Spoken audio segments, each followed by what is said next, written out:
invite each of you to join us in a moment of silence.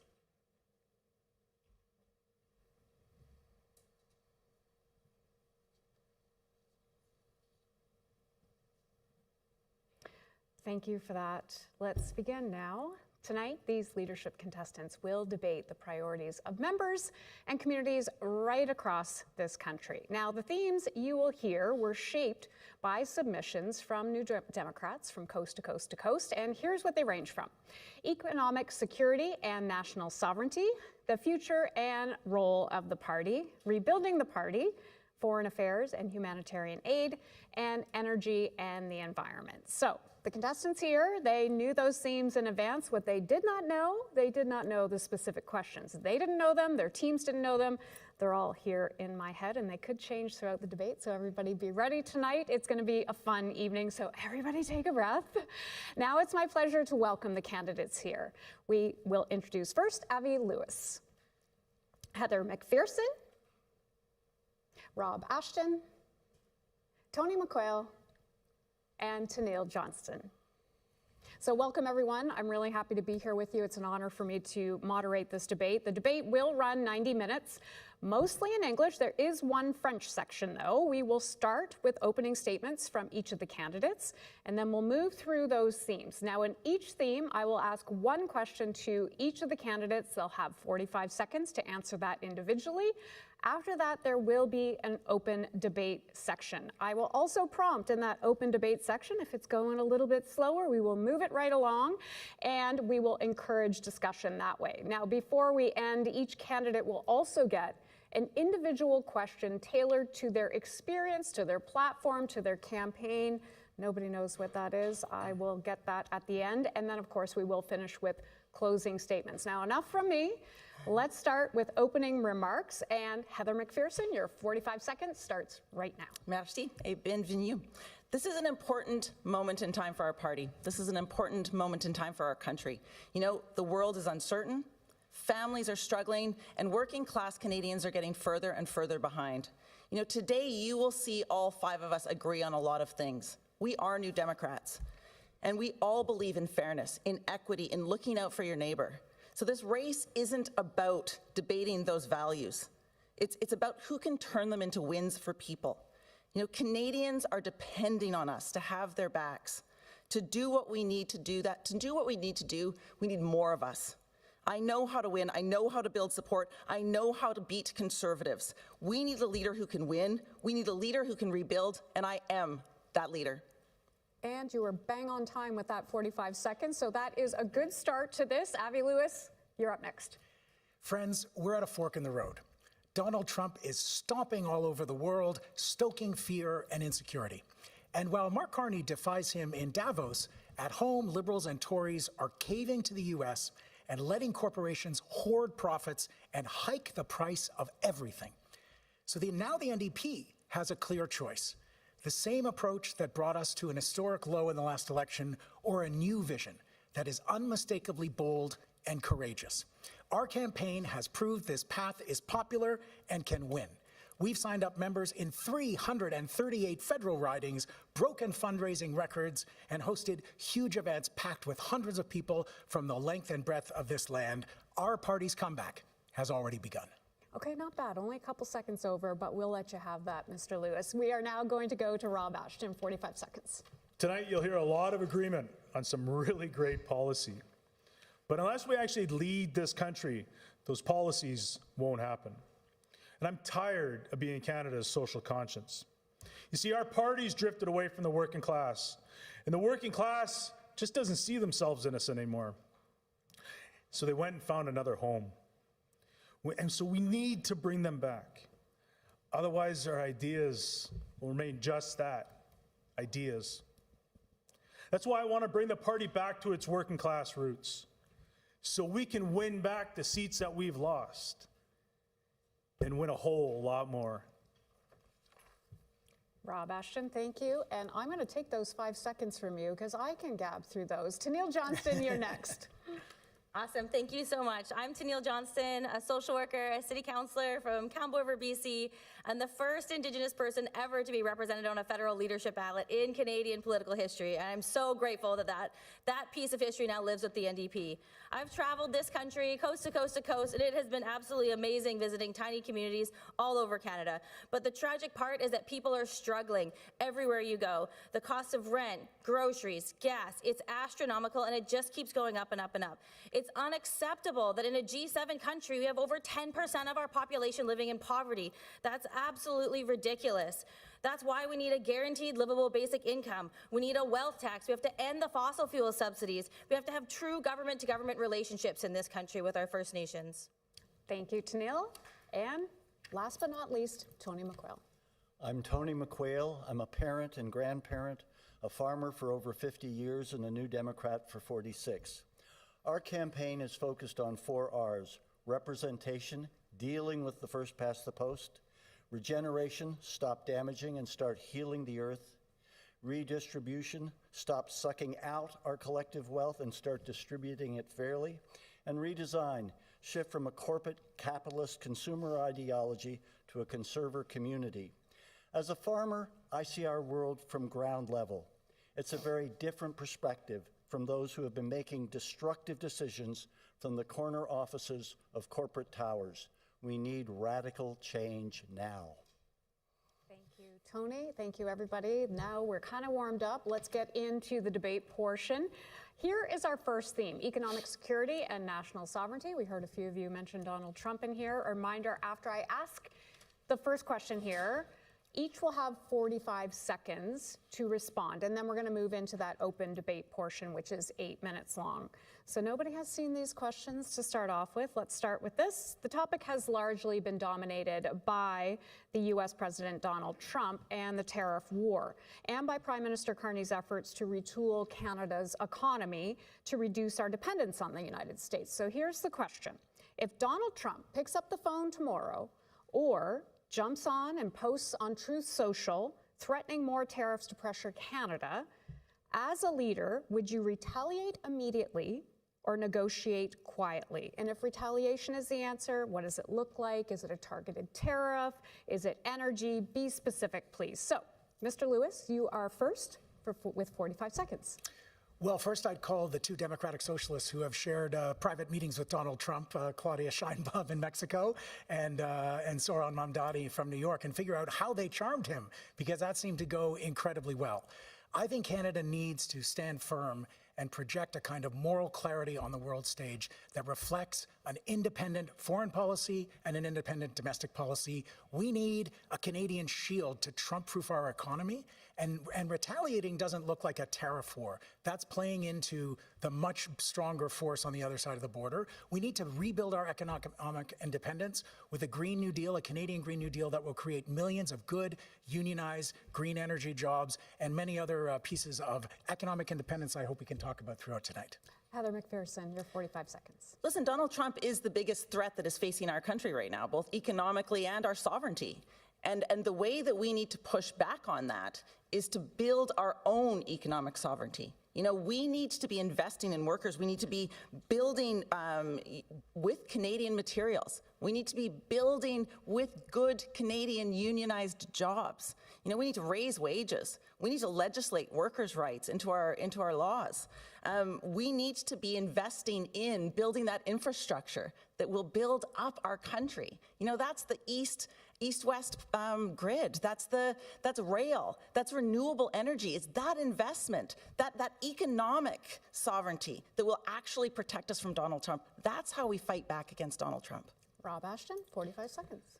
So on my travels throughout British Columbia, I met this mill worker, and his biggest concern was about losing his job either in a week or in a month. And that's how a lot of Canadians feel right now. But that's because of Liberals and Conservatives ruling on behalf of their CEO friends and the ruling class. So we have to change that. And how are we going to change that? That's with my jobs promise. And the reason I bring that up right now is because that's how we fight Donald Trump, is by creating economic security in this country, by creating good jobs, Canadian industries for Canadian workers, by standing up against him and finding new, fairer trade partners in this world. And that's how you stand up to a bully. Okay, Tony McQuail, your 45 seconds.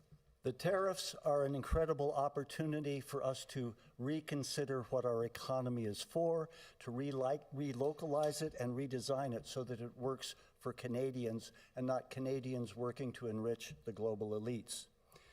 We have to be thinking about sovereignty in a realistic terms. And in 2026, sovereignty is not going to come out of the barrel of a gun or out of a pipeline. It's going to come from reinvesting in education, healthcare, childcare, and regenerative agriculture to ensure that we actually can meet and are meeting the needs of Canadians inside. And we need to develop a nonviolent defense strategy that supports communities in developing unarmed civilian defense programs. Thank you, Mr. McQuail. Tennille Johnston.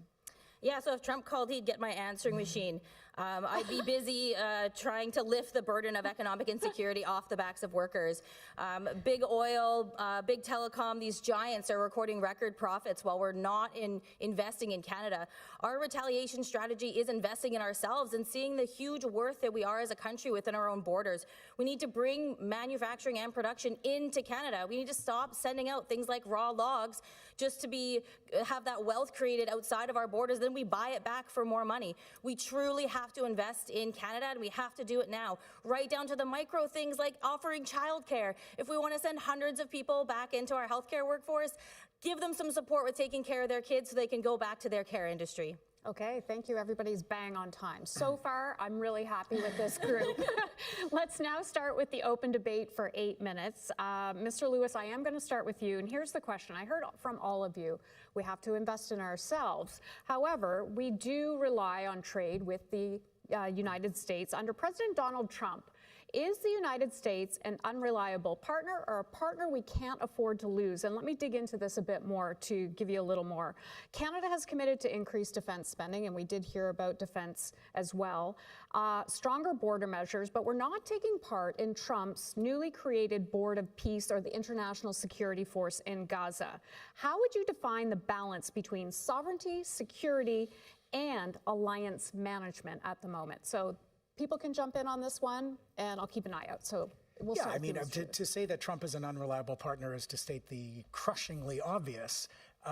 We fought the free trade deals in the NDP and the labor movement and social movements on the left in the 80s and 90s because we knew it was bonkers to tie and bind our economy so tightly to such a dominant 10 times larger economy to the south. And so now we're living the vulnerability of those decisions, and we are at Trump's mercy. I can't believe you said Board of Peace with a straight face. These are ravings. They're not foreign policy. We have to be smart and take them on and take them seriously, but we can't participate in fantasies like the so-called Golden Dome and other Trumpian dystopias. We actually have to stand up for Canada, and that means negotiating firmly. And not only negotiating firmly, but when the emperor is insane and has no clothing, somebody has to say it. And when they do, others will listen, and people start to have just because he's the president of the United States and can push a button that I've been living under the threat of all my life, the nuclear holocaust, doesn't mean you have to kowtow to him. And there are many, many people in the United States who aren't. But the things we need to be thinking about as Canadians is we need an embargo on military shipments to the U.S. now. Because not only is it bad when a country hits its own citizens with their military, but they're talking about 51st state. J.S. Woodsworth knew you shouldn't send scrap steel to Nazi Germany. We should not. We need a U.S. arms embargo now. Ms. Ferguson. Well, which is why I wrote to the Prime Minister and demanded that we stop sending weapons that are being used by ICE against American citizens. But we need to do more than that. You know, we need to continue to push this government to live up to its obligations to stop sending weapons to regimes that are going to use them against human rights abusers. And that continues to happen despite the fact that that is against international and Canadian law. But, you know, you talked, Hannah, about developing trade relationships, and I think that is something that we also need to look at. You know, we are a trading nation. We do need to have trade relationships. We need to trade interprovincially better, and we need to develop trading relationships aside from the United States. Would you say Mr. Carney is doing a better job at that? I think we need to do much more, and I think with we whom need in to do particular? less with the United States, because let's be honest, CUSMA was something that Donald Trump signed. We have a trade relationship with this president, and he broke it. So any trade relationship he makes going forward, he is just as likely to break. He is completely unreliable. Mr. Ashton. So like Trump's a bully and we all know it. And I've been fighting bullies since I was in grade 7, which was a couple of years ago. And the only thing that they understand is strength. Strength to push back on them. You know, our current prime minister, he talks a tough game, but then he folds. Polyev, well, we've all heard that guy cheering on some of Trump's decisions. So we have to stand up for Canadian jobs in our industries. We have to invest in Canadian industries, but when we invest in Canadian industries, we have to invest in job creation with that. We also have to diversify our trade agreements. We have to diversify with countries that want to work with us, that want to be allies with us. And the board of peace, that's not a board of peace. And I'm actually glad that Trump took our country off that board, because it would have been a black eye on our country. Tanil, you wanted to jump in? Yeah, so you asked if Carney was doing a better job, and I was listening to actually a CBC Radio cast, and it was counting down kind of the different interprovincial trade barriers that are being broken down, and I was waiting for agriculture. I was waiting for food. I was waiting for Carney to finally enable Canada to feed itself and to support our farming and agricultural industry in a good way, and it just wasn't there. And when we're sitting on such a beautiful country where we could easily feed ourselves and not have a major hunger problem, we have a prime minister that is not putting that first. He's leaving people in poverty across the country, and it's mind-blowing. And the shout out to like the Council of Canadians warned us about the free trade agreement. Yep. We had a solid heads up that this was not a great idea, and we embedded ourselves in those relationships with the United States, and it's going to take a very firm turn and investment to get us out of it. So here's the Oh, thing, sorry, though. We're talking here and about then we'll come back. Trump-proofing the economy. We're talking about a Canadian shield, an economic Canadian shield that will actually protect us from these tariff attacks. There's a lot of talk about how we're all the same, we all believe in the same policies. It's not entirely true. Our campaign has put forward the essential role of public ownership to double down on the things that make Canada Canada, not just our healthcare system, investing in the care economy where more than 3 million people, mostly women, work in long-term care, in childcare, and healthcare and education, a public option for groceries, cell phones, internet connection, a public bank through Canada Post and postal banking.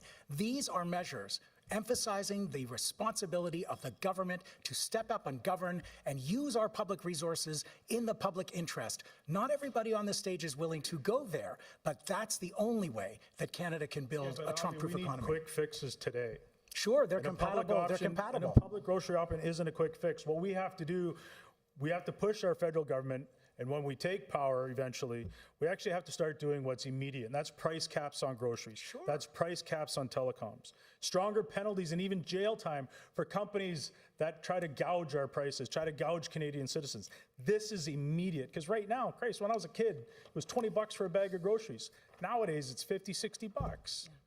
Mr. McQuail, you want to jump in as well? I think we need to think about an even more radical approach to say, what is trade for, and do we need it to have a healthy economy? Trade benefits those in the middle, but too often trade is based on cheap labor here and cheap and expensive products there. So we certainly need state-to-state trade, but we also need to say, what do we need as a society? How can we produce it ourselves? How can we relocalize it? And how can we make that work for Canadians? And you're right, that's not a cheap or quick fix, but in 1988, I took a float in 8 fall fairs in our area that said, Free Canada, trade Mulrooney. You know, we've had a lot of time to get into the trouble we're in. It'll take us some time to get out. But if we don't know where we want to go, we are never going to get there. So saying, we got to trade, we got to... No.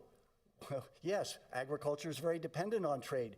But can we restructure how we do agriculture in Canada so we meet our own needs and get paid fairly for that and don't destroy the environment trying to trade ourselves to prosperity? Well, and I do think one of the things that we have to come back to is that the way we protect our sovereignty is by protecting our economy and making sure that it is working for all Canadians. And that does involve making sure that we are investing in building things here. You know, we used to have Connaught Labs here. We used to be able to build our own pharmaceuticals in this country. We couldn't do that during COVID-19. You know, we have a housing crisis, a national housing crisis. We should be investing in the homes that people need to live in right now. We should be investing in our healthcare system, investing in those things. A really big economic, immediate impact. Close the infrastructure gap for nations across this country. If you invest in closing that gap, we're talking about over $600 billion that's going to go into our economy. These aren't tiny numbers. And this is also supporting people to live in a great way, to make over 7 million jobs in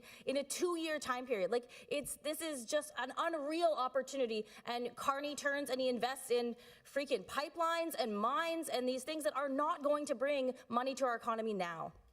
Okay, we finished that segment already. That was fast. I did not have to bring in a lot of prompts on that. So moving on to topic 2 as well. This is on energy and the environment, something I'm sure we all would love to discuss, especially now. Provincial NDP governments and the federal NDP openly clash over major projects, including oil and gas and pipelines. Does the federal NDP need a clearer, unified position on resource development, and what would that be? So we are going to start with the 45-second round, and Ms. McPherson, you're first. Thank you very much. And listen, let's be very clear.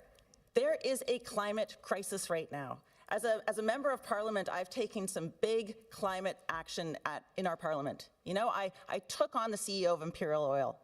I brought forward legislation that would stop coal mining in the Rocky Mountains. You know, I worked with Indigenous people in northern Alberta to stop the release of tailings into the Athabasca Delta. And I have a plan going forward to deal with the climate crisis that we are facing that involves stopping oil and gas subsidies, you know, investing in renewables, you know, making sure that we are building a plan that brings workers along, that workers are at the center. Because if workers aren't part of every single environmental plan in this country, then that plan is doomed. Okay, thank you, Ms. McPherson. Mr. Ashton, you're next. So I come from a province that burns 4 months out of the year, and then the next month it floods horribly. And that's true across this country, and these burn seasons get longer and longer as we go. You see, climate is a class war because big polluters profit and their friends run away with a pocket full of money, when it's the working class at the end of the day that pay the ultimate price in their communities. Climate action has to do 3 things to fix this. We have to cut pollution, lower the cost for families, and create good union jobs. But to win this war, you'll need to be united and not divided, because division is the weapon of the boss. Thank you, Mr. Ashton. Mr. McQuail, you're next.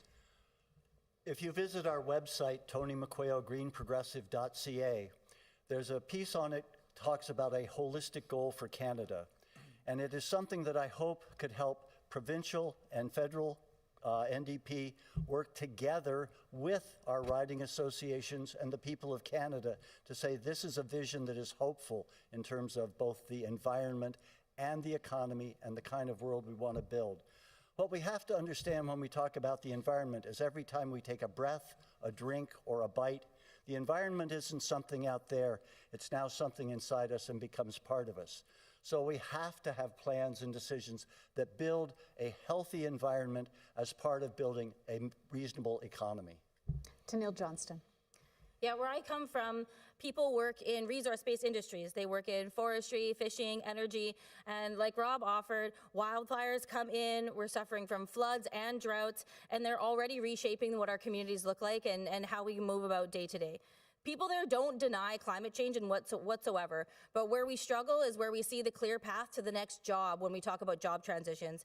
A serious climate plan has to remove the $30 billion that we give fossil fuel industries year over year over year. That money needs to go back into renewables, retrofits, transit, care work, the land restoration, so we can rewild areas where we've had a detrimental impact to our environment. And Heather McPherson. No. Sorry. Again, I can do it again. No, I'm happy to go again. I just I've turned got and a I lot looked to at say. you. Abby Lewis, my apologies. I love this party. To be in a national leadership debate and have unanimity on the stage that the climate emergency is a frontal issue. We talk about it second in a debate, not left to the end. But there are differences among us. I believe it's time for the NDP to tell the truth. We have to get off fossil fuels as quickly as possible. And we're the only party Canadians can trust to do it without throwing a single worker under the bus. Workers can't transition into a promise. You can't feed your family on a slogan. That's why we need a Canadian Green New Deal to create 1 million good union climate jobs on an emergency basis under public ownership. Fossil fuel and workers need those jobs waiting for them. Carney's ripped up decades of climate policy. It's our time to lead on climate. I'm going to get to that in just a bit on the climate policy. I want to start with you. That's why I was coming to you last time, because I'm starting with you this time.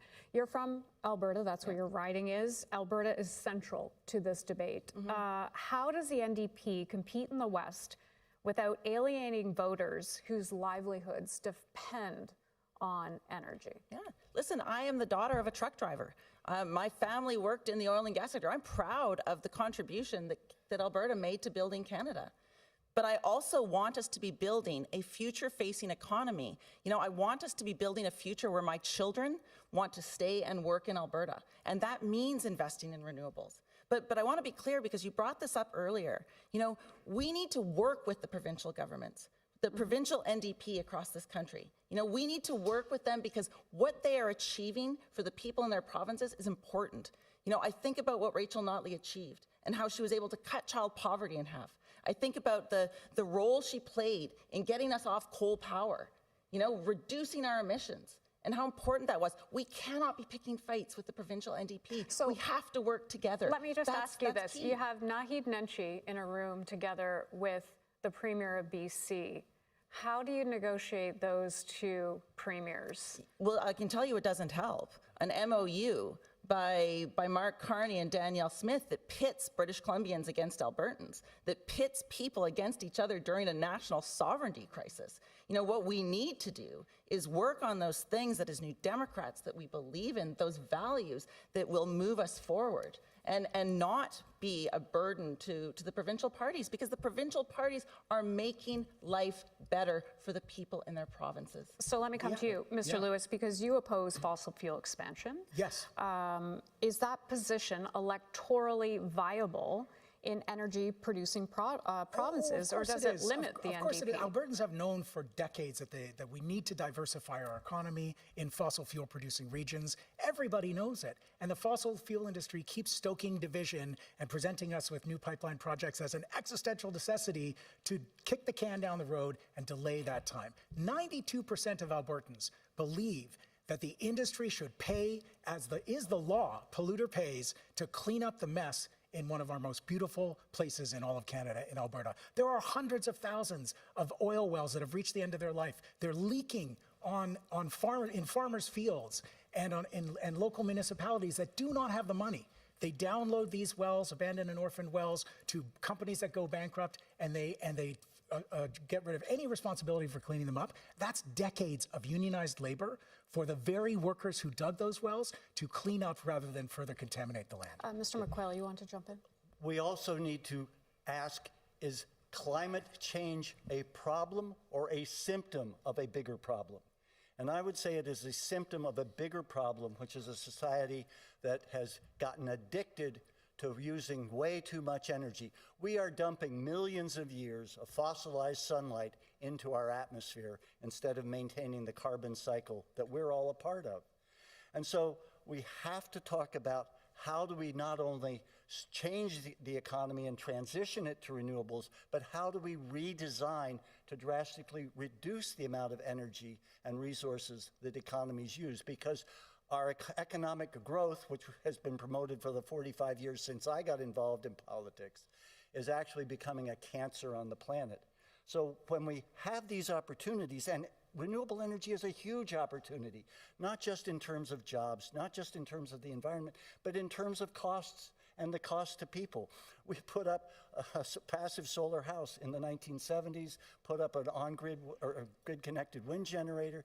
We've got solar panels. These all help reduce your costs if you do these well and effectively. So that's what we need to be doing as Canadians, saying, what can we build to build the transition and get their jobs? But right now, it is far more effective to switch to renewable energy in terms of jobs per amount of energy produced and also in terms of the economic value being spread across the country, not just on narrow pipelines or individual wells. Tanil, let me ask you this. If Indigenous nations choose ownership in oil and gas projects, is it the role of the federal NDP to tell them no? No, I think it's the role of the federal NDP to work with nations to bring forward a prosperous Canada for all, which is actually the title of the Assembly of First Nations strategic plan, is Prosperity for All. We really, truly, I'm going to speak for a lot of Indigenous people across the country, we care about our country. We want prosperity for all. We truly believe those words when we say them. And we're talking about transition. One of the biggest pieces of misinformation out there, I believe, is the fact that people think that getting jobs in renewable industries don't pay, that you're not going to be able to make the same amount of money working as an engineer building a turbine as you are if you're working as an engineer in an oil field. And that's just not true.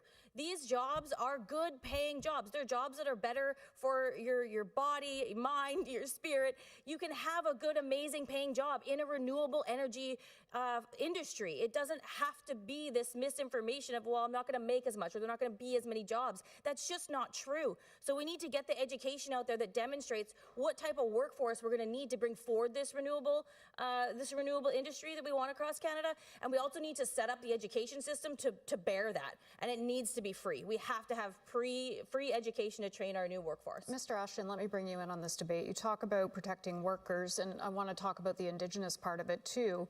When energy jobs are tied to Indigenous-owned projects, does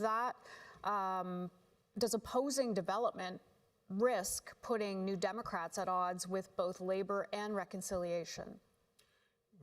So look, to win this war, this climate war, we need workers, Indigenous, non-Indigenous workers.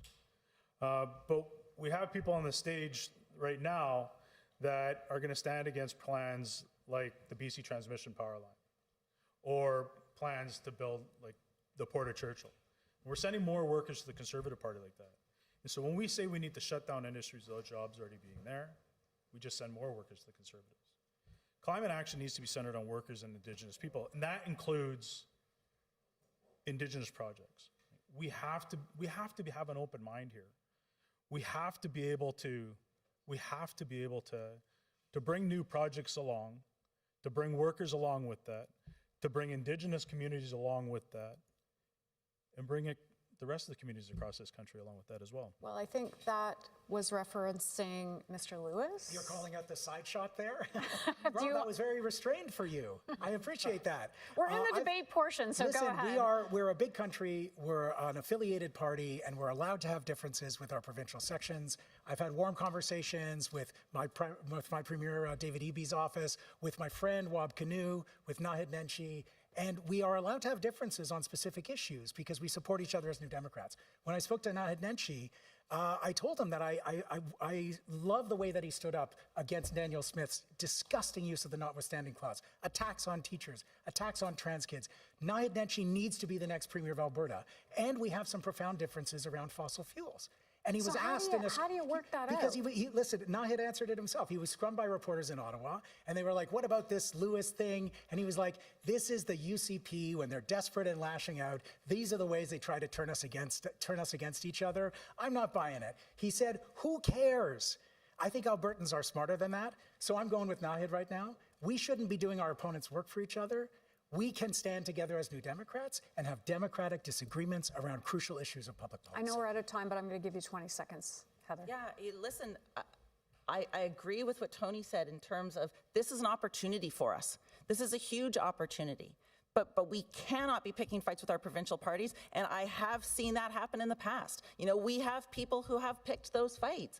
This is an opportunity. This is where we can go. And if we put workers at the center, and if we have a plan, then we actually can build a forward-facing economy that gets people working, that builds our country, that builds a forward-facing future for all of us. Okay, we did go a little bit over. That's my fault. We are moving to the next section. This is going to focus on rebuilding the party. Our next question comes from the NDP in Quebec. After the video is done, each of you will have 1 minute to answer. So we're giving you 15 extra seconds. To answer that question, it has to be answered in French. If you don't answer in French, we're going to cut you off. However, in the debate portion, you can choose to answer in either French or English. So let's play the video. Bonjour, mon nom est Malcolm Lewis Hello, Richmond. my name Je suis is impliqué au Malcolm NDP Lewis depuis une Richmond. décennie I'm part maintenant. of Et the l'année NDP passée, for a j'étais decade now, and candidat last dans year Notre-Dame de I Grâce, was a candidate Westmount. for Je NDG suis aussi Westmount membre in du Montreal. conseil I'm d'administration de also a la member section of Québec the du board of NPD administration et membre du for conseil fédéral. the NPD Et je me Quebec rappelle section, toujours en and 2011 quand le always NPD remember a that gagné in le plus grand nombre de 2011 sièges when de son the histoire NPD au Québec. won Mais the malheureusement, most depuis, number of nous seats avons in its presque history in été Quebec, de la and carte au Québec. but Alors, since ma then we've question pour almost vous, been quelles sont vos erased idées from the map pour in Quebec. renverser So my notre question for déclin you dans la is, belle what are province? the ideas to reverse our Thank you so decline much in for that in question Quebec? from the NDP in Quebec. Avi Lewis, you're first. 1 minute. Tiens, on a échoué à se So, connecter avec la vie We quotidienne didn't succeed québécoise. to On doit connect to recommencer à the nouveau. daily life in Quebec, and La that's something route we vers la have to start victoire from du NPD scratch. passe Our par le road Québec. to C'est bien NDP connu, c'est un victory cliché. goes through Il faut Quebec. avoir un It's plan so well pour known that's become a conduire cliché. cette route. Et And pour we moi, il y a have quelques to have éléments the strategies to spécifiques. implement On doit retisser nos that relations road to success, avec le and we mouvement have to syndical rebuild au Québec, our le plus fort du relationship with the Canada. union movement in Il Quebec, faut which is the avoir une strongest offre union, politique ciblée unionized à la majorité province in Canada, progressive and au we Québec, have le to plus fort target au the Canada. progressive Et ça majority in implique Quebec, une which is emphase the sur les strongest services publics majority et in action Quebec, which climatique. means Et plus encore, emphasizing public l'autonomie services pour la and section climate Québec action, du parti. and also Nos want to politiques promote doivent être a déterminés certain par level les of membres political economy du for NPD the Quebec section au Québec, of the pas NDP, décidés and et dictés we shouldn't par Ottawa. dictate. C'est comme ça. Ottawa should beaucoup. not dictate Heather what McPherson. the Quebec NDP Well, should be doing. Heather McPherson. C'est vrai. Et c'est pas une cliché. La It is true, reconstruction and it's not de notre a parti cliché. passe The par le Québec. reconstruction Tous of les our party candidats passes doivent through pratiquer Quebec. le All français, et c'est une priorité Canada pour moi. must practice Pour their, rebâtir un all vrai candidates must parti practice their French, and that's a il priority faut for me. To reconnaître build something l'importance de la pan-Canadian, we culture, have to de la langue, recognize the importance of l'histoire culture, de of Québec. language, Le of Québec Quebec est uni, mais nous devons history. Quebec y is united, rebâtir but de la we même must manière que partout au rebuild in Canada. the same La way as reconstruction du parti everywhere passe else par in la Canada. circonscription. The party's On doit reconstruction nommer nos candidats plus tôt et has être to prêt. go through On naming our doit candidates aussi earlier, augmenter being ready, le and we must membership. also increase Les Québécois membership. ont une place à notre table Quebecers have a et place at our chaque table, membre, chaque and membre each a une voix member dans le parti. has a voice Je in sais the comment party. faire le travail. I know fais how le to travail. do the work. Je suis I prête. do the work. I am ready. Rob Ashton. Pour moi, c'est veut dire rebâtir For la me, confiance it avec means les travailleurs. rebuilding the On confidence doit with regagner workers. We ce must qu'on a perdu. win vécu over trop what cher, we lost. C'est pas de l'or. On doit montrer aux gens le We NPD a la must solution. show people Et oui, that the on a NDP besoin du has the Québec solution, pour gagner. and we Je sais need qui Quebec to je win. sois parler mieux français pour connecter avec les Québécois et les am francophones.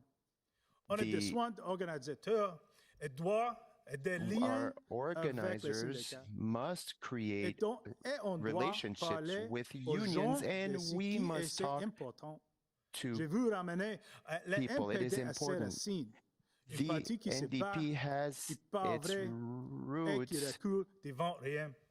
C'est comme ça qu'on and va backs gagner. away from Je suis nothing, le and bon that choix is the way that we pour are ça. going to win. I am the right choice Tony for that. McQuail. Pour reconstruire la NPD, So, nous to devons rebuild the soutenir NDP, we nos must associations de support conscription et leur fournissant our de l'information et l'impartition ridings, individual qui ridings. fonctionnement partout au Québec et Canada. And Nous avons besoin d'une coalition verte need progressiste a qui green inspire progressive confiance aux Québécois et aux Canadiens. front Nous that devrons to collaborer win over the avec confidence les of autres Quebecers partis in et Canada. mouvements We have to sociaux. collaborate with Bien other avant la parties prochaine and social élection, cette movements. coalition verte devra présenter So, un programme Before the compréhensible elections, the pour Green tous. Coalitions Les must present associations a de program, a responsible circonscription program et or les platform mouvements sociaux everywhere Social movements and associations have to work together to select a candidate who will represent the Green Coalition's And program Tanil Johnston. in the elections. Merci pour la question. Thank you Je for the respecte question. la langue I française et le respect Québec. the French Je language respecte la and Quebec. déclaration I Sherbrooke. respect En besoin de charbon dans notre parti. On doit faire as a grandir les party, partis. we must On doit finir make our party grow. We must associations. On doit fund ramener les travailleuses et travailleurs avec associations, nous. and we have On a to besoin assemble workers around us. mouvement We need étudiants. On a besoin de nos nations autochtones. we On need est a new là pour indigenous tout le nation. monde, We mais are there on for doit everyone, gagner. but we Thank you must all. win. This is the open debate portion of this. This is 5 minutes. You can answer in either English or French. I am going to ask in English. My French is not very good.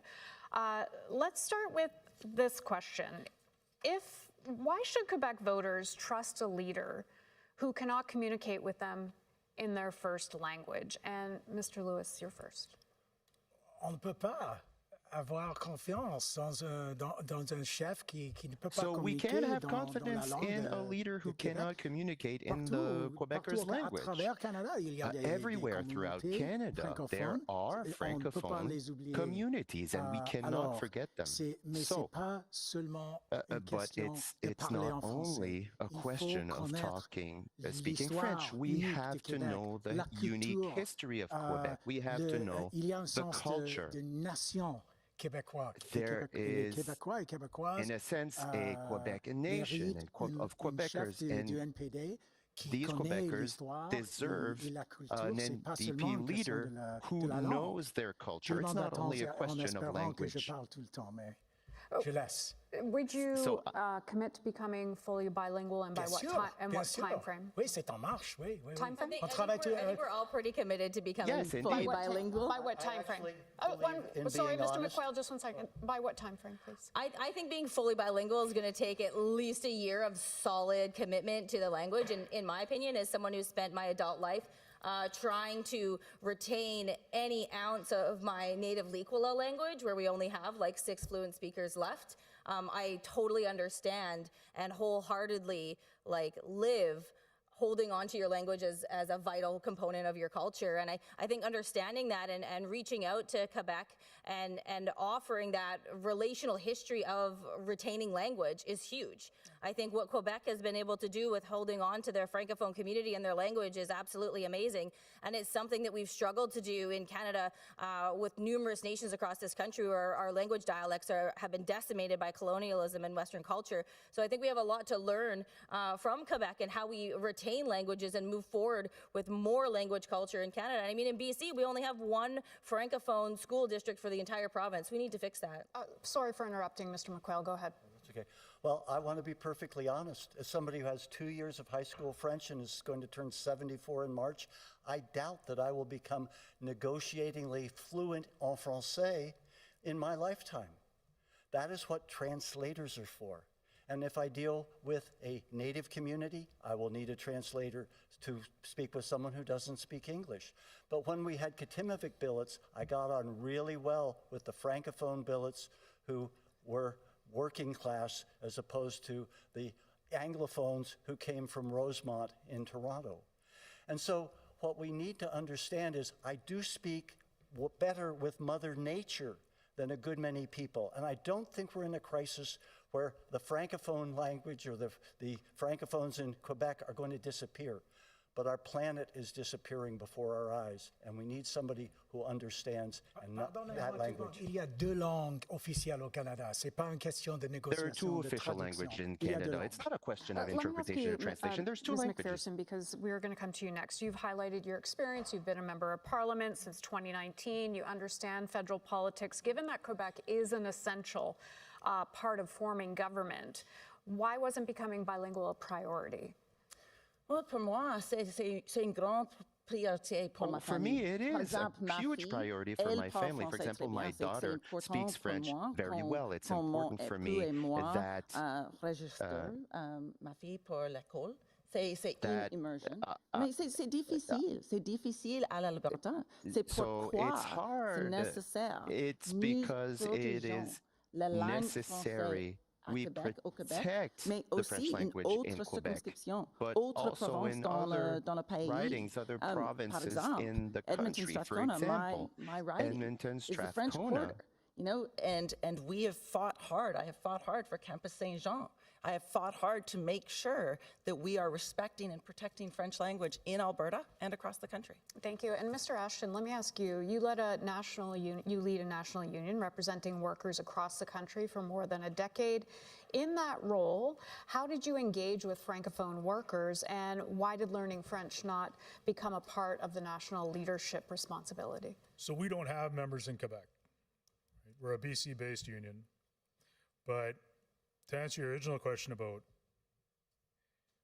what it means and to learn French, and I learned this lesson when I was in Gatineau, having an event where it's what does the French language mean to Quebecers? And it goes back to the Quiet Revolution, when Quebecers took back their power from the church. It's when I learned that that the English language was the language of the ruling class and the French language was the language of the working class. So I'm committed wholeheartedly to learning French. Okay, and we are out of time for this segment, so we are going to move on to the next one, so I appreciate your answers on that one. The NDP, this one is the future and role of the party. The NDP currently governs in British Columbia and Manitoba, and we've had a little bit of this discussion throughout, but we're going to get in a bit more. It's governed in Alberta, Nova Scotia, Ontario, Saskatchewan, Yukon. Why can New Democrats win provincially, but they can't seem to win federally? Mr. Ashton, you first. Canadians are better off when the NDP is strong. I think we all know that, because when we're weak, it's the working class that pays the price. So we have to change this. We have to build on the provincial successes that we've been having and not undermine them. You see, that means real power for our members, real power for our EDAs, discussions on shop floors and not in boardrooms. Show working people that we hear them, that we get them. And we're going to fight like hell for them. That's how we're going to win downtown. That's how we're going to win in the suburbs. And that's definitely how we're going to win in rural ridings. Thank you. So is that the fact that the ideas haven't been brought forward to the federal part of the party? I'm trying to understand. Because communication, right? It's we have to be able to talk to people. We have to be able to talk to people across the country. We have to be able to understand and listen to them. And a lot of our provincial sectors have actually been able to understand and actually listen to what Canadians want in their provinces. Okay, thank you for that. Mr. McQuail. Well, the first past the post electoral system is a great handicap, not only to the national party, but to the provincial parties. My biggest regret is that in 1990, the Ontario NDP did not work to bring in proportional representation, because we've now had 3 phony majority governments under Doug Ford. Yes, our provincial parties have had some success, but they have also often worked a long time in the wilderness because of first past the post, which ensures that working people do not get representation in Parliament or in their legislatures in proportion to how we would vote, and then we start voting strategically, and it's been a big impact nationally. Okay, Tenille Johnston. Yeah, I think we can win. I think we absolutely can win federally, but we have to be going to places that maybe we haven't been before. We have to be reconnecting with ridings that we've left behind for decades, and there's ridings out there that we have not been present in that are ready for change and want to mobilize and want to have that big win for us federally. The changes we want to see don't come from playing the governmental conscience for the federal government. We want to see big, bold changes like a guaranteed livable basic income, like a progressive wealth tax. And these are things that the Conservatives and Liberals are never going to get behind, and we have to do from a position of power. We don't want a softer version of the status quo. We want that big, bold change that can really secure equity across the country for Canadians. Mr. Lewis? Carrying right on from what Tenille is saying, our campaign has shown that despite our devastating loss in the last election, the NDP is not just reviving, we are already soaring back to life through the very thing that makes us special, our members. In just a few months, our campaign has built momentum in fundraising and memberships and crowds that everybody can see. And we've done it by sharing a bold, ambitious vision that can never be confused with that of the Liberal Party. That's key. And we've used a distributed organizing model that trusts our members. That's how we're going to win back party status and more in the next election. Local members and regional organizers are free to choose the techniques and the messages that work in their communities. The central party doesn't try to control them, but supports them and resources them. We're already coming back on our campaign. Heather McPherson. Listen, New Democrats are New Democrats. You know, whether we are provincial or federal New Democrats, we are the same. We share the same values. So we need to be working together to achieve those things for Canadians. I have seen what happens across this country when New Democrats are elected. You know, it is important because it makes life for the people that live in those provinces better. And so we need to get more New Democrats elected. That's how we do this. And we do that by organizing year-round. You know, we had a model in Edmonton, Strathcona. When I was elected in 2019, we chose to expand, to do year-round organizing, to get candidates selected early, to work with other riding associations, to give the power back to members. That's what we need to do to rebuild our party. That's the work that I have been doing. That's the work I'll continue to do as the leader. We are now going to move into the debate portion.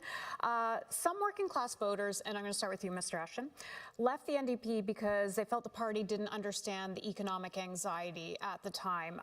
What would you change? Just one thing would you change to win them back? And we'll start with you, Mr. Ashton. Talking about what matters to Canadians. Jobs, affordability, housing. And that's what we're doing on my campaign, is that's what we're talking to people about.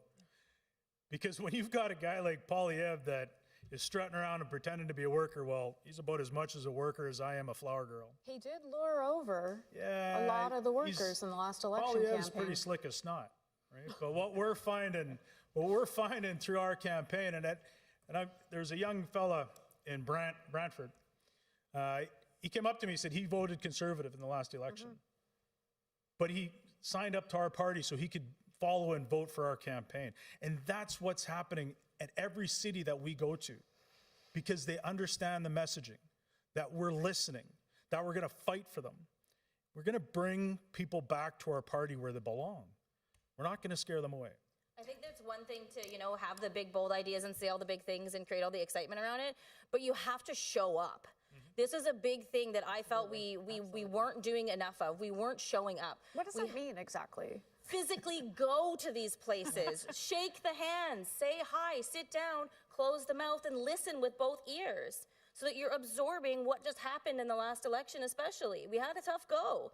And I can tell you for sure, Poilievre was in my riding way too much to make me comfortable. He kept having meetings in my community, and that was 3 years before the last election. We visited ridings that haven't seen a leader or a leadership candidate in over 2 decades. So you're blaming the former leader for not showing up? I'm not blaming the former leader from showing up, because our party is made by the movement of the people. We are bigger than one person, and we have to show up for each other. Not going to the places and spaces where we have big opportunities is not helping us. Prince Albert, huge opportunity in Prince Albert, and a lot of people might not see that. Prince Albert has a very high Indigenous population, and people tell me all the time, well, Indigenous people don't vote. I'm like, well, have you gone and had a conversation with them? Have you met with their leadership and talked about where they're at and what they need and what their priorities are and where they want partnership from the federal government? No, we haven't. So we have to go and build these relationships in community, not on Zoom, and bring those folks into our party in a really good way. That is a huge untapped potential that we could be bringing into the fold as a party, and we're not doing it. So there's, huge opportunity. Mr. McQuail. And we have to rebuild the party from the ground up so that we strengthen the foundation of the party across the country. I mean, I got involved in 1980 because I wanted Ed Broadbent to be our prime minister, and I wanted the NDP to be the government. And you ask, what's our role? Our role is not to sit on the sidelines and try and guilt or shame the Liberals and Conservatives into doing what's right. We need to get into positions where people can actually see us governed. And when they have, I mean, we have health care because Tommy Douglas showed what could be done. And then the Liberals and Conservatives got scared that, well, the CCF might form a federal government. Let's bring in health care. And now we're losing it to Danielle Smith and Doug Ford strangling it or starving it. So we need to be in government. That's the role I want to see for the NDP. But to do that, we have to rebuild the foundation of our riding associations, make sure the communication is two-way and not just about asking about money. How about information on how we could strengthen our riding associations, what's working with other riding associations, what our MPs and MPPs are doing, and what other countries are doing to solve the problems that are on people's minds, be it access to health care, food pricing, or jobs, so that we actually can show people what could be done and how we could do it, and that we have the strength to do it so they might vote for us. Thank you, Mr. McQuail. Mr. Lewis, I want to come to you because you argue for being bold, not liberal light. Those are your words. That appeals to activists, but elections are math. Yeah. And we have to be frank. To Canadians, Hannah. If you refuse to court centrist liberals, where does your growth come from? That's not the way it is at all, actually. But thanks for the opportunity to clarify. You're welcome. This is where you see the shared values. We got to show up.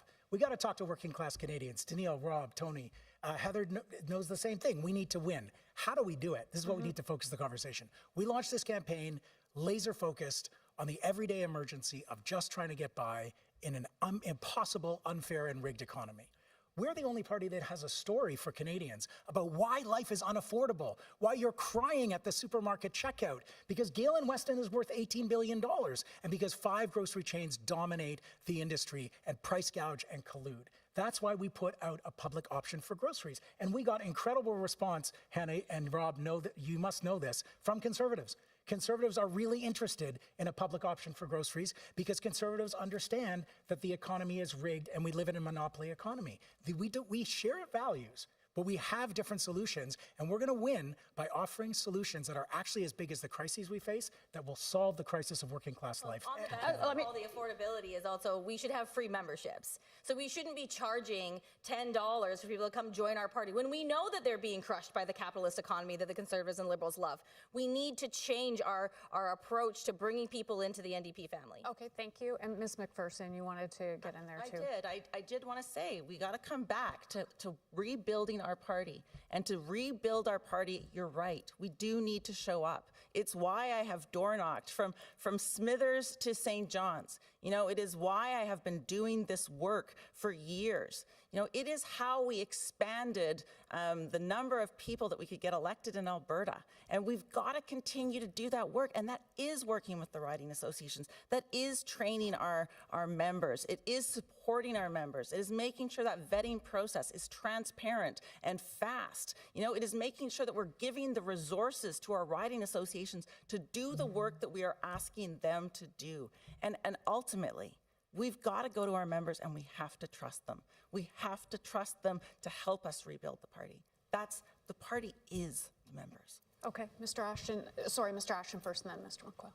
So we talk about rebuilding the party, and I'm glad to hear that my friend has a good relationship with the premiers and premiers and waitings of the provinces. I'm glad to see that he knows that he's got to talk to the provinces and have a good relationship with them, and that he's grown. Because about a decade and a half ago, something was dropped from the federal NDP that absolutely destroyed the Alberta NDP's chance ever again for being re-elected up until the head took over. That's pretty heavy. And so I'm really happy to see that he's grown and he's become a stronger New Democrat. I hear a little bit of tension there, so I'm going to come to you, Mr. McQuail. I'm going to let Mr. Lewis respond to that. Once again, thank you so much for the opportunity to clarify. First of all, the LEAP was 10 years ago, not 15 years ago. The LEAP manifesto was itself an exercise in building a big coalition, building a bigger table, as Heather might say, among people who didn't share all of the same views, from environmentalists to the union that represents oil sands workers. A senior official from Unifor was in the document making changes until the last minute. So we built a big coalition. We launched the LEAP manifesto. The head of the biggest union in Canada, CUPE National, signed it.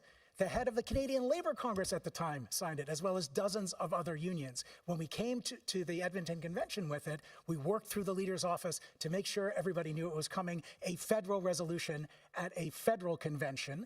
And the resolution itself was itself a compromise that just said that riding associations should be able to debate this vision, and 3/4 of our members, our precious members, the renewable energy source of our party, 3/4 of the members on the floor in Edmonton voted for that resolution. So I think I'm the same New Democrat I've always been. We're over time, but I'm going to give you 20 seconds. Yeah, okay, just 20.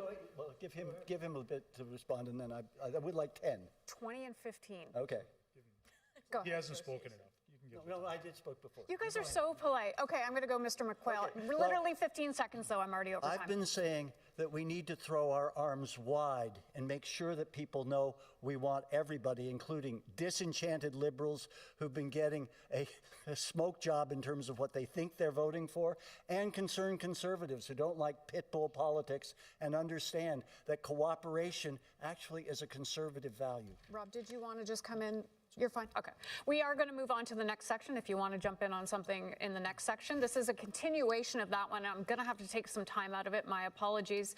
We're going to focus a bit more on how you would deal with this Prime Minister and this Liberal government. We did see another floor crosser yesterday from the Conservatives going over to the Liberals. It's clear that this Prime Minister would like to have a majority government. So would you find ways to work with Mark Carney and the Liberals to avoid an election? And it's 45 seconds each. Tony McQuail, I'll start with you. Well, I think we need to come out of this federal leadership campaign strong and united. And I think we have to show him that the New Democrats are a lot stronger. If you want to hit us, this is not the time, because we're not down. We have an incredible group of candidates here who've been building the party, and we have to reach out and speak. Come out of this campaign of leadership ready to go into a campaign if he decides that he's going to try and take the opportunistic way out. And I think we have to come in very strong on proportional representation, because that's what we need. And we also have to say, if you want to call an election, we're going to call you out for the 2015 lies that you brought in, and we will go to the polls as you again if we end up with a minority. Thank you, Mr. McQuail. Tanil. Yeah, I mean, I'm not running to babysit a Liberal government. Definitely running to come out hard and win big in the next election. I tell people all the time that I think I'm probably one of the only folks that's like really excited about the next election. North Island Powell River is so ready for the next election, and we want to get going. And the excitement that we saw across the country in lots of tiny communities all over the place, people are ready. I think there's this misinterpretation that because the last election, took a big toll on us, we survived. We have our Magnificent Seven in there that are working harder than ever. And I think a lot of New Democrats are ready to hit the ground, hit the doors, and get going and really show what the NDP force is all about. Avi Lewis. Well, Hannah, as you've seen tonight, the New Democrats are the most polite and constructive of all the parties. You can see it among us Very tonight. Polite. And we will always work with whatever government we can to advance the interests of working class Canadians, to make life better. It is a country awash in wealth, and there is no reason why everyday struggles should be so intense for the 99% of Canadians trying to pay for groceries, trying to put food on the table. 1 in 4 Canadians skipping a meal in order to feed their kids. Mr. Carney understands, he's a bright guy, and he understands that we are at a turning point in human history. And the nation has an appetite for big things. We think he's going in the wrong direction, and we think that the NDP can provide a much healthier direction by doubling down on the ties that bind us, our independent sovereign economy, and the working class lives of Canadians. Heather McPherson. The role of New Democrats is to push the government until we become the government. And as a member of Parliament, I'm proud of some of the wins that we were able to get out of the last Parliament.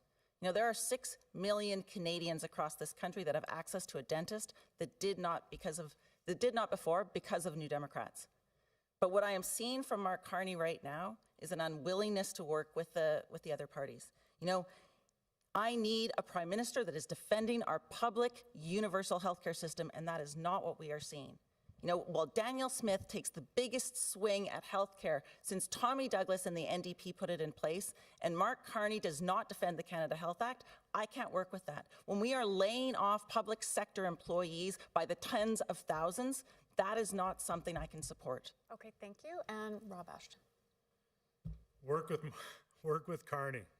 That's funny because Carney's a bigger conservative, I think, than Harper or Mulroney ever were.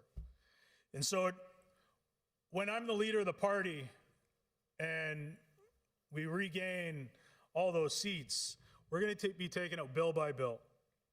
We're going to be standing up for what Canadians want, and that's jobs, housing, and affordability. Because Carney cut 40,000 jobs. 40,000 jobs out of our government. Jobs that people need to help get them into our system, to help work with us. He allows privatization to happen across the country. And he allows corporate business to steal away our jobs. Okay, thank you for that. We're now going to move into the debate portion of this final segment. We do have other segments after, but was the confidence and supply agreement to blame for the party's losses in the last election? And did Canadians tie the NDP too closely to Justin Trudeau's Liberals? And Mr. McQuail, we'll start with you. Well, that is one of the major problems of being a supportive, an unpowerful supportive member in a minority government. And we saw the same thing happen for the NDP in Ontario. We came up with a bunch of good ideas. The Liberals who were in power implemented our good ideas, and they got all the credit for it in the next election. And it wasn't until they dithered around for 3 years that then they were swept out of power and the NDP came in 1990. So if you're going to go into an agreement, you have to be extremely clear of what you're agreeing to and what you're supporting and what you won't support. Let me come to you, Ms. McPherson, because you were closely involved in the agreement. If voters did punish the party for that agreement, how are you the candidate for change? So listen, for me, when I look at that agreement and the things that we were able to achieve for Canadians, I think that's very, very important. But the key piece that we need to fix here is our electoral system, and we do need electoral reform because we should be working together. We should be working for the benefit of Canadians.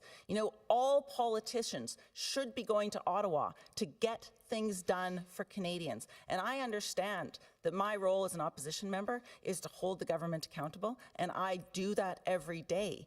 I'm able to stand in the House of Commons, and I will be able to stand in the House of Commons the day after this leadership race to actually fight for Canadians. That's what we need to be doing. When we can get wins for Canadians, let's work together. When we can't, let's not. But ultimately, it is an electoral reform that we need to be looking at. It's a time for what Nathan Cullen called violent agreement among us. And Heather, I have to say, listening to your defense of the supply and confidence agreement, I got shivers. It's why you're an incredible MP, and I really respect your leadership.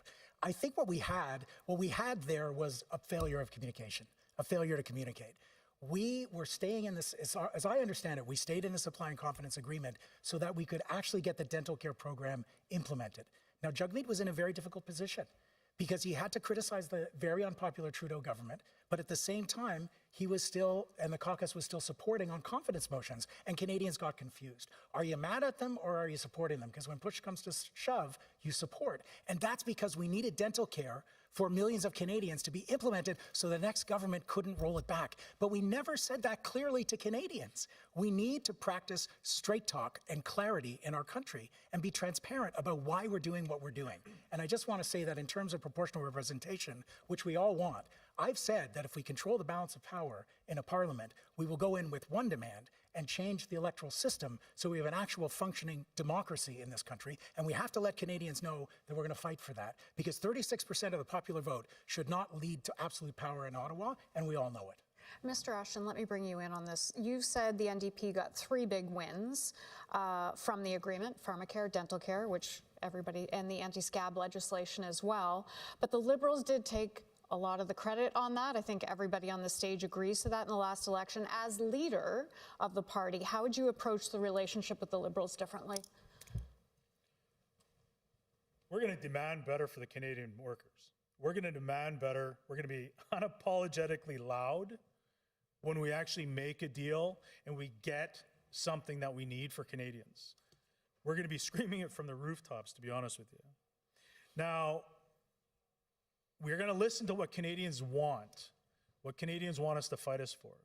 And that's jobs, that's housing, that's affordability, and yes, a new electoral system. And this is what we're going to be pushing when I'm leading the NDP. We're going to be pushing for what Canadians want because we're going to be listening to them. We're going to be meeting with them, like Tennille said, where they're at.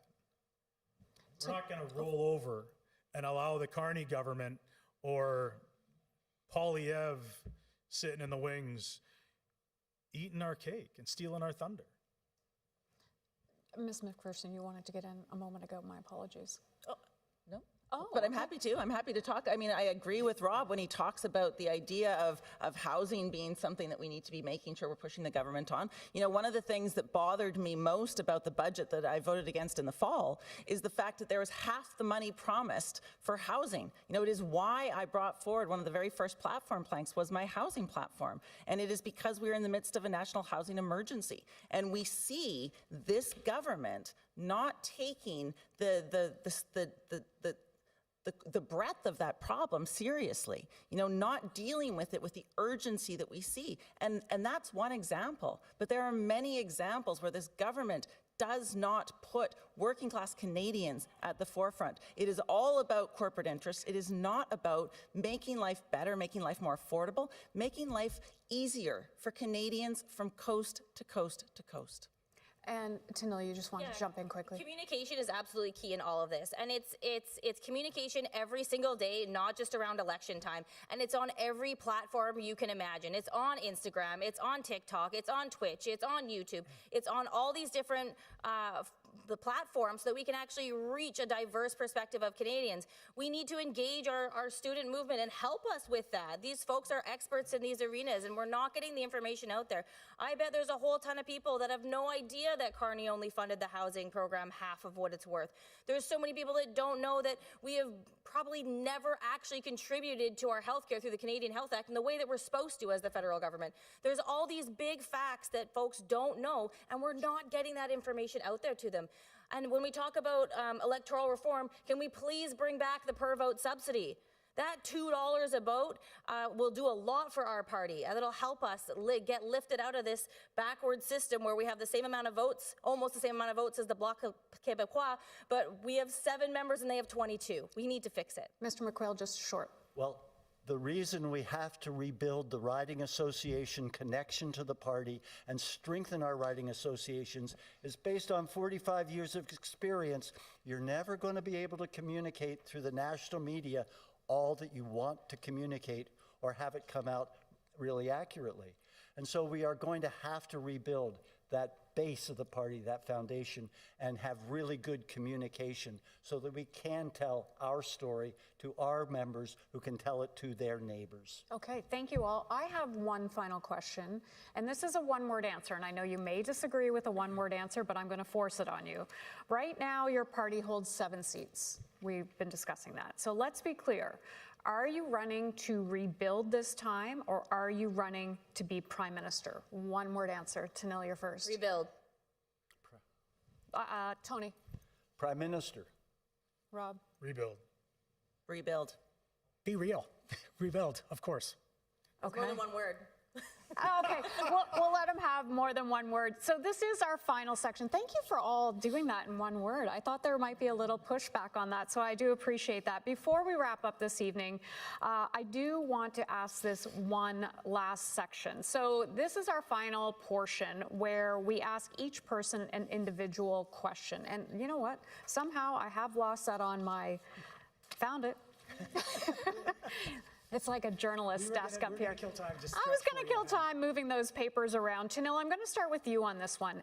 These are, for each contestant, they're tailored to either your experience, to your platform, to your campaign priorities, and you're going to have 1 minute to respond to each one. So Tennille, I am going to start with you.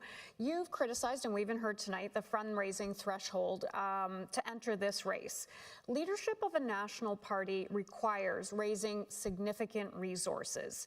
Why shouldn't members see that threshold as a test of readiness?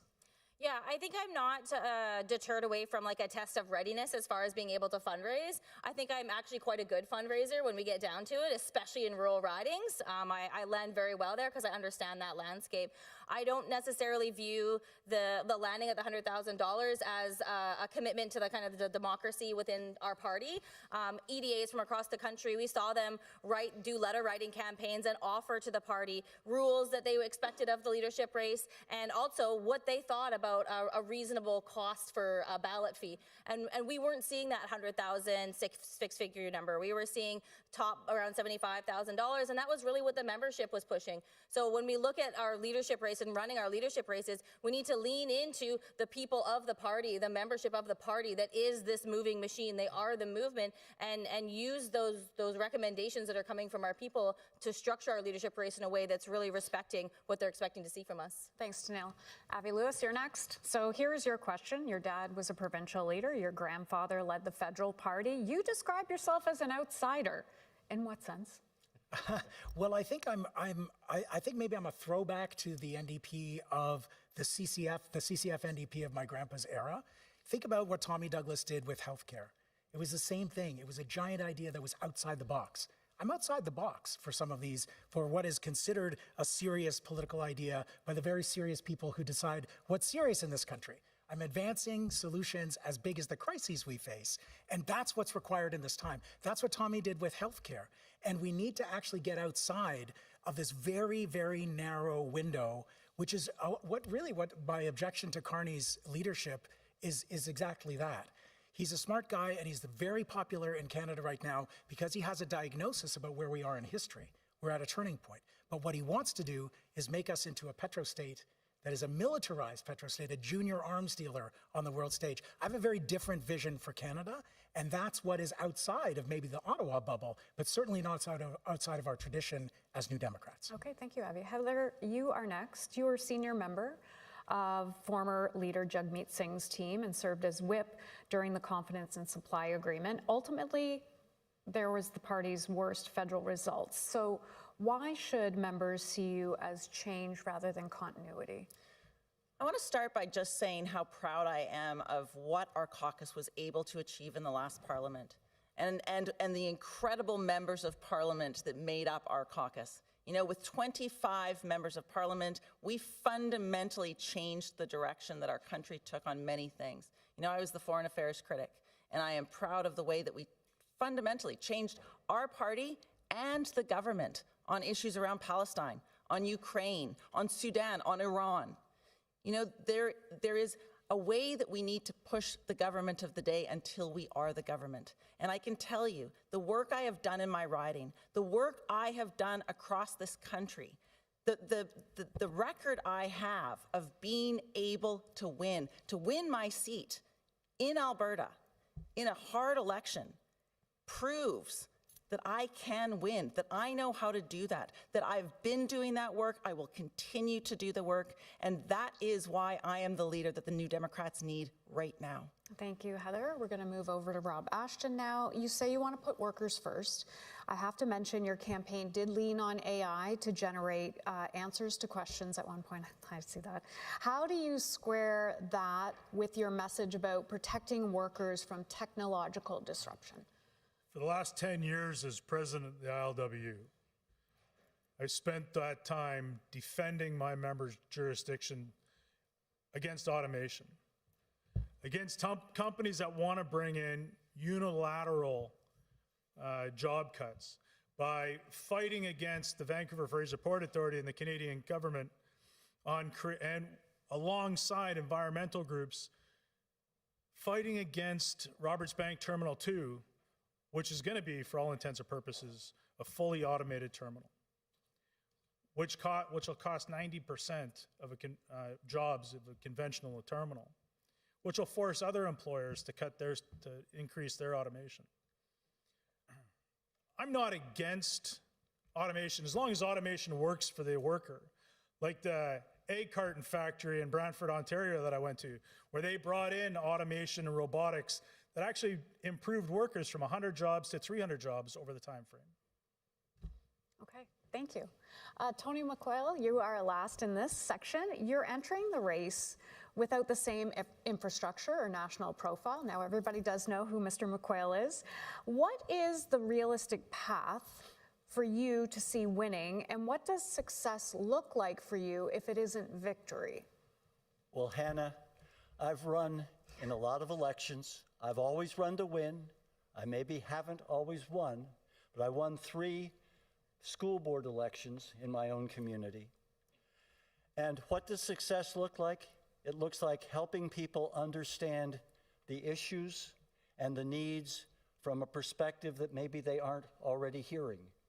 So that's one success. I always, when I get into an election, have a tiered series of what does success look like, and the whole stair steps. You ask the question, what am I running for? I want to be Prime Minister because I want to work with these people on the ideas they have to move this country forward. And, you know, when I first sent out my email, most of my friends said, are you crazy? But, you know, your ideas give us hope, and I'm feeling pretty despairing. And I had thought I had no idea to get to this stage, but because of the wonderful support and the fact that some of these ideas resonate across Canada, we're here now. Let's go forward with some hope. Okay, thank you all for that. That was our final section. Fist bump onto the right side there if you didn't see that. Before we wrap this evening, of course, we're going to hear one more time from each of our contestants. I think everybody just took a sigh of relief right now. I think I felt it up here. So we're going to hear 45 seconds from each of you. And actually, Tony, you're first again. Okay. 45 seconds to you. Okay. Well, my friends, if we are to meet the current challenges as a party, a country, and a people, we need bold change. We need the skills and talents of all these candidates working to rebuild our movement and share our vision with Canadians. This is a lot to ask of one person. Canadian Quakers have gone from having a single clerk to having a clerk's table with a team approach to leadership. And I would suggest, as part of redesigning how we do things, perhaps it's time to have a leaders' table to share the work and the wisdom. We need a shared vision that resonates with Canadians. I hope that our holistic goal for Canada could be that vision and that it could be worked on by the team that you have before you. Let's have a leaders' table. Tony McQuail, thank you kindly for those final thoughts. Tanil Johnston, you're next.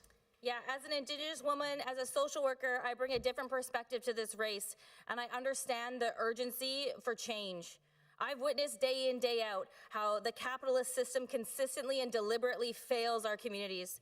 The leadership race is about change. It's about the next chapter of the NDP, and one that isn't afraid to lead fully and boldly with its values.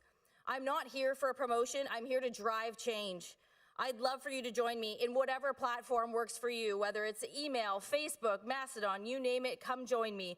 Tonight, I'm asking you to stand with me and lend me, Tanil Johnston, your first choice vote, and let's get to work.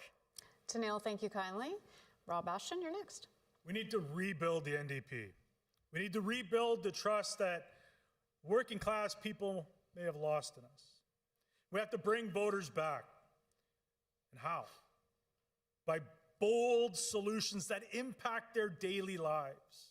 By taxing the rich, cutting taxes on the working class, rebuilding industries, investing in industries, but investing in job creation.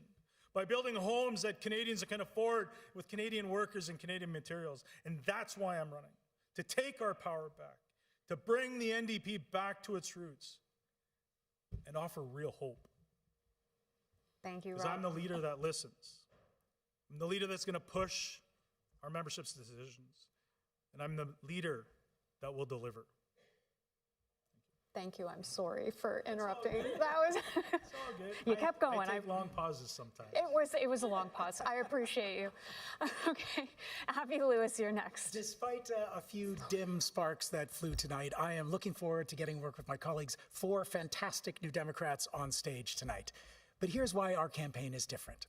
You're not just voting for me, you're voting for a whole new approach, a movement that we are building together to stop the ongoing genocide in Gaza now, for public options, a wealth tax, a Canadian Green New Deal. When Tommy Douglas and the NDP fought for Medicare, we heard all the same things. It's too radical. We won't be taken seriously. It can't be done. But Tommy knew it was what a supermajority of Canadians wanted, the kind of Canada we deserve. This is how we rebuild now. This is how we start winning, and this is how we transform the country for the many, not the money. See, I waited a second so I didn't interrupt you. Thank you, Abby Lewis. I learned from Rob Ashton, Heather McPherson. Thank you, and thank you to all of you for the discussion this evening. You know, New Democrats fight for what matters. It's because of the NDP that we have public health care, that we have pensions, that we have enshrined workers' rights, that we have a strong public service. You know, so many of the things that define us as Canadians, things that separate us from the United States, are there because of New Democrats. We have a responsibility to live up to that and win more seats so that we can do even more for people. I have a plan, I have a record, and I have the energy to hold this government accountable until we are government. I'm not getting ready to do this work. I am already doing it. And with your support, I know we can win more seats. We can do even more for Canadians. Thank you. Thank you, Ms. McPherson. Thank you to all of the candidates on this stage. I truly appreciate you allowing me to moderate the debate. Before we sign off, though, I want to acknowledge something that is truly important. Now, in these debates, I want to thank each of you, the contestants, for putting yourself out there, putting forward your vision in a political arena. Running for leadership is not easy. I can't imagine being on your side of the podium. It requires courage, it requires conviction, and a willingness to stand up for what you believe in, knowing that you're going to be tested here as well. These are the 5 candidates who will appear on the leadership ballot to be the next leader of the New Democratic Party. So thank you all for putting your name forward. Thank you to everyone behind the scenes as well. There are teams here, there are teams behind there that put this all together. So thank you kindly for doing that. It's very important for a good public discourse. Voting opens on March 9th. NDP members can vote online, by telephone, or by mail if they have requested that option. A new leader will be announced on March 29th in Winnipeg. One of these 5 here will become the new leader of the New Democrat Party. Thank you for joining us. Have a great evening. Thanks, Anna. Thank you.